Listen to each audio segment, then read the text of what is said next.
We have a lot of customers that have been calling us about orchard grass, and we're wondering how it comes into the lawn and what causes it. Yeah, every year around this time of year, we seem to have a whole bunch of those calls kind of come in, especially in older farming communities like Ellington and the surrounding area here. Orchard grass is used as a forage grass, so it's typically part of pasture mixes and that sort of thing that gets brought in and seeded in on purpose. And the seeds are very easily transportable. One of the reasons that we get so many calls on it early in the springtime is because it grows a lot more aggressively than other cool season grasses when the soil temperatures and the air temperatures are cool. So we tend to get calls on that, as well as K31 fescue, as well as goosegrass. Those are the three that are yellower and grow much more aggressively in the springtime than really anything else. So a lot of times what we'll see is we'll get a lot of these calls in March and April, even in early May on a year like this where it's a little bit cooler than average. And then once all the cool season grasses, the desirable grasses, your bluegrass, your fescue, your ryegrass, start to kick in and grow, then everything kind of levels itself off. The orchard grass doesn't grow as aggressively and everything else is growing. And through proper fertilization and proper watering practices, you just don't really notice it as much in the middle of the summertime. So John, how does this grass come into our yard and how does it move around?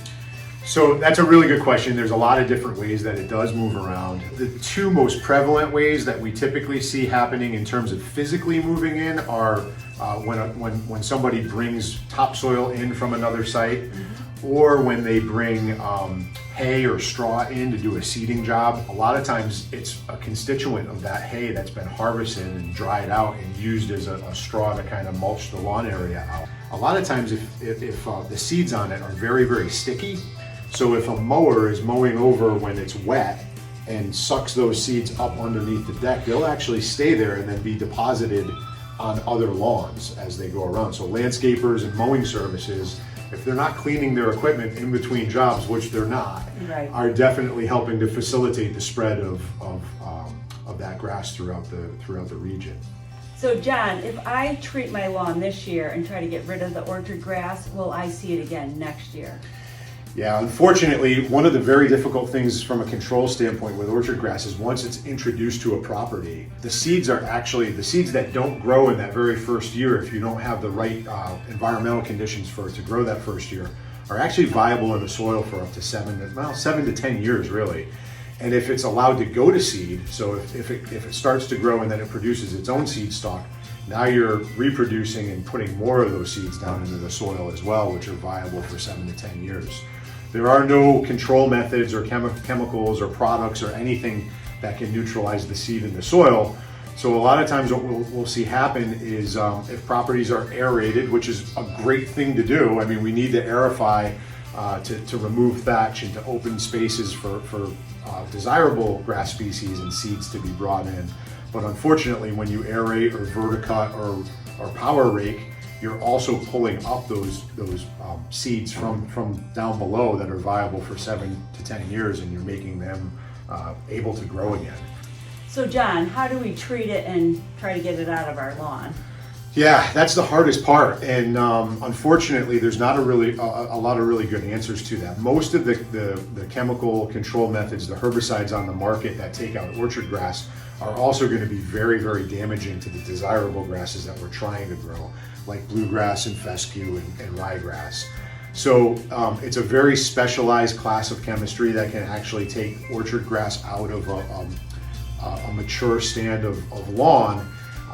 And it's not part of a regular lawn care maintenance program because it is such a specialized thing. So there are ways to do it. It typically takes 2 to 3 applications of these types of products.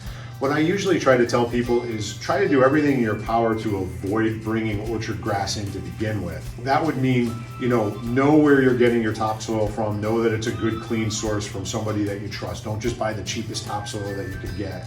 Avoid the hay, the straw, as much as possible, or again, ask those questions from the purveyor where you're buying that from.